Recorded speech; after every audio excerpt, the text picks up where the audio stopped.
this Pelosi Congress passed an SCHIP program that granted federal subsidy for health insurance premiums at 400% of poverty. 400%. So could we still, under the House plan, the Pelosi plan, could we ever claim that this is a program for poor kids at 400% of poverty? Well, what's that mean to the average American, Mr. Speaker?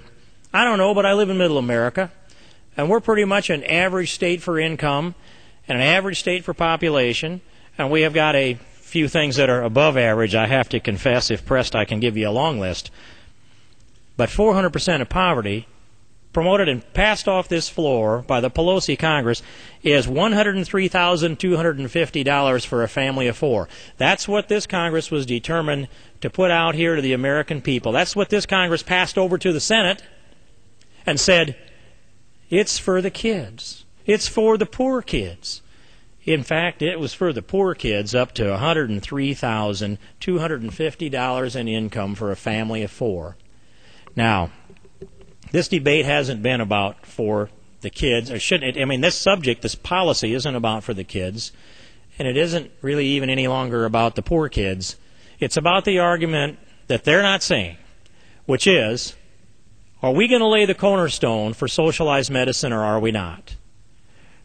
Are we going to go along with the idea that we want to take away the incentive to be personally responsible as a family, a working family, maybe a two-income working family, maybe Ma making $50,000 a year and Pa making $50,000 a year and coming in there at $100,000 for a family of four and then saying, but taxpayer, let me have a little bit of money to fund the health insurance for my kids.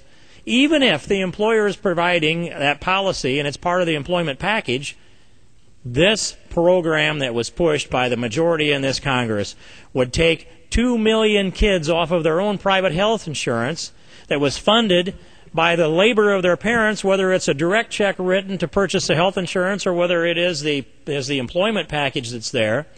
2 million kids off of that list and put them on the government-funded health insurance. Now, why would anybody want to do that?